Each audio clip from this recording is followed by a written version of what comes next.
Welcome to my spoiler review of Guardians of the Galaxy Volume 3. This film marks the third and final film in the trilogy, and the end of an era in many other respects. Let's open it up and get started. The film opens on an ominous hand reaching into a cage of raccoons, fading to rock in the opening credits set to an acoustic version of Radiohead's Creep that subtly establishes both Rocket and his focal point story and the tone being the darkest of the trilogy. The first of many scenes showing this also changes Rocket being mistaken for other animals and disliking being called a raccoon. He was resentful of his identity and deliberately oppressing the painful memories of his creation. As a hunter with Starlight escorted back to base, it also shows the effect of his diegetic music, and made me realize something about the previous movies. Not carrying the score, supplied this time by John Murphy. Every time we hear a song, it's coming from a music player in universe. The story picks up roughly where the previous film appearance left off, and then includes a holiday special. The main cast reprised their roles, and there are quite a few new players I'm eager to talk about. Case in point, Adam Warlock, played by Will Poulter. Though not as powerful as his comic counterpart, he's still not one to be trifled with lightly, hence cinematic entrance to Crazy on You by Heart. Here we have an inciting incident. Rocket's rendered comatose after taking a direct hit from Warlock, and he has a kill switch inside him planted by his creators. Unless it's deactivated within 48 hours, he'll die. Right off, the other Guardians go find a way to save him, setting off to Rainbow since you've been gone. His creator, the High Evolutionary played by Chukwudi Iwuji, had in place with other experiments of Batch 89 who are also in the comics. Flora Rabbit, voiced by Michaela Hoover, Teeth's Walrus, voiced by Adam Chaudhry, his lover Lila Alder, voiced by Linda Cardellini. Aisha meets with the High Evolutionary, and the reason why Adam has been kind of nerfed is because they took him out too early. Once I really like Iwuji's performance in this film, and he was great on Peacemaker. With James confirming alumni from these movies in the DCU, he's still on top of my shortlist for Brainiac in Superman Legacy. The Guardians Orgo Corp HQ, a techno-organic facility known as the Orgoscope, need a way inside in order to find info on Rocket's creators and to get aid from Starhawk and his Ravager Corps. One prominent member is Gamora, who is the one who wasn't cast in Vormir to get the Soul Stone. Nebula, of course, dryly lampshades fat in the elevator. First, they do a spacewalk set to Space Hogs in the meantime, a track I really appreciate being introduced to. And I especially like the arrangement with slower tempo being used in the teaser. There's several previous cast members of James playing new characters in this sequence. Ura, played by Daniela Melchior, led to in the Suicide Squad, and Karja, by Nathan Fillion, who has been a recurring player ever since Slither. The way he's talking about spacecraft in his dialogues, always like to think he's talking about Serenity. Back with Groot, Rocket recalls how he began experimenting to pass his own creator, much to the creator's surprise. After fixing one of his experiments, High Evolutionary intends to study Rocket's mind to see what makes him tick. This won't be the last time I bring this up, but I can tell this movie was made by someone who started as a horror director. Let's just say for now that his idea of perfection is warped, like if Troma wanted to make a Ninja Turtles movie. They get the information they need, but now they need a way out after confusing garbage shit with a locker. Solution: bring the ship to them, and fight their way out and seek what's said to reasons by Earth, Wind, and Fire. The song I didn't previously know from a band I absolutely love fits the scene and the story shockingly well. Drax almost buys it, but even with the blast he took, he's still going to play an important part in the story. As information is deciphered, we get another scene of Rocket and his friends choosing new names. This line always gets me. We'll fly away together. That big, beautiful sky. In the present, the other Guardians not only find out who has a key to the kill switch, but the extent of the experiments. It's telling that even Nebula is disturbed by the sight of it, and I agree. I'm not saying we reach the same level as the Suicide Squad, but it is close. Stella, having known the sickening truth, decides to confront the High Evolutionary on Counter-Earth. Back at Orgo Corp HQ, Aisha and Warlock unsuccessfully try to get info on the heist, but they do find relief from Gamora's comms. Warlock also gets a new companion from a blurb, voiced by D. Bradley Baker, Trip to Counter Earth is set to Do You Realize by the Flaming Lips, which fits the situation well. Some banter between Star-Lord, Drax, and Mantis, we get a flashback to Rocket High Evolutionary. Not only has he fixed the issue with experimental pods, but he intends to dispose of the Batch 89 stuff to Rocket's mind as promised. I honestly think Woody would make a great Brainiac. The Guardians reach Counter-Earth, landing set to Care a Lot by Faith No More. The planet resembles Earth in the 1980s, and the film set a new record for the amount of makeup effects needed. After a brief misunderstanding with some locals, the point and direction of High Evolutionary's layer to Queen or Carnival by Eheimic. That was an indicator I liked this movie. The soundtrack included a Vocaloid song. Take the car, so as to not draw as much attention, and another franchise where Star-Lord tells Nebula to open the fucking door.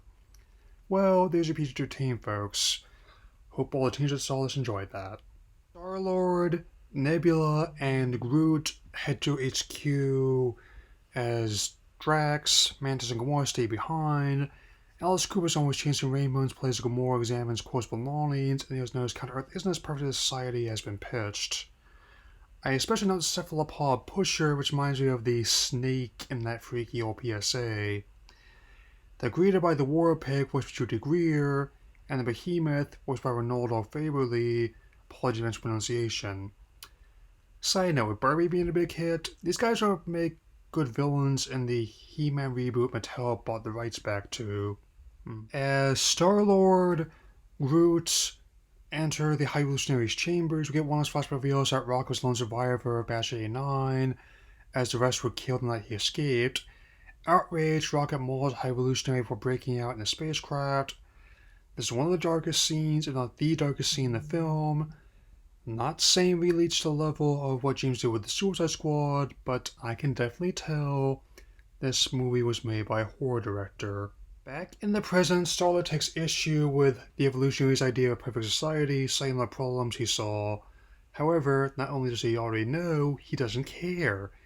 Plans to demolish the planet, start over, which is standard procedure of the company, so it tends to go for the hard way. To get the codes from recorder Theo, played by Nico Santos, he blasts and flies away while helping Groot. Back with Gamora, she and Walt make bacon out of the War Pig. Flying the ship to exit San Francisco, Gamora helps Star-Lord and Groot get off planet before the High Evolutionary makes good on his promise to demolish it and start from scratch. Rocket is going to cardiac arrest, and Mantis, Drax, and Nebula get captured and botch rescue. After seeing Lila in Purgatory, the pass key to deactivate the kill switch is installed just in time. After being healed, Rocket rightfully has a bone to pick with his creators. Interesting how the pass key was intact after getting wet with my phone, which I will touch ID after a light mist. Another detail I like is the use of alumni from when James making movies at Troma as extras, including Illinois Kaufman as Griddle Mop. There's also this running gag with Kraglin and Cosmo, which made a movie about Akalova. It's encouraged to make nice by the Broker, played again by Christopher Fairbank, and Howard the Duck, voiced again by Seth Green. Honestly, I'm against a reboot directed by Edgar Wright, even as a web series. Inside the barracks, Drax able to get past the language barrier to evacuate the children, relating how he spoke to his daughter when she was their age. Darmok and Jalad at Tanagra. Sorry, I couldn't resist. Rocket leads a charge against the High Evolutionary, piloting the Bowie, and he and Peter have their own small craft to avoid a repeat of what happened in the last movie. He especially like making the approach to This Is a Day by the Easily My Favorite Song by that band. As a gaggle of behemoths invade the base, Kraglin makes nice with Cosmo, is able to take out the stragglers after seeing Yondu in his mind's eye. I can think of plenty of roles for Michael Rooker in the DCU after the reboots. Crashing into the hangar bay along with their base, Rocket declares his done running as he cocks his weapon. They all fight their way through, set to the Beastie Boys and lead to Brooklyn. And this is showing the list of my favorite fight transitions, especially watching IMAX copy to write this review. As the animals are evacuated, Rocket sees the cage that once held him. While High Evolutionary tries to go after him, Rocket's able to activate the gravity boots he was testing at the beginning of the movie. quite literally blow his face off. Completing his arc in this film in less than years in this franchise, declares himself Rocket Raccoon. After Rocket makes figurative and literal mincemeat out of the High Evolutionary, I will deal with any potential future appearances as they come. The remainder of the ship needs to be evacuated. Star-Lord once again narrowly buys a farm in space, but he's saved at the last moment by Warlock. I definitely think the Superman reboot's in good hands with James at the helm. As the galaxy is saved once again, the soundtrack ends up Fellowship on Daughters Are Over by Florence and the Machine. The film closes on team going separate ways. Rocket becomes the leader. Gamora goes back to Ravagers, and Rex becomes surrogate father to rescue children. Nebula keeps watch over the base with Groot and Mantis. Peter turns home to see his grandfather, played again by Greg Henry.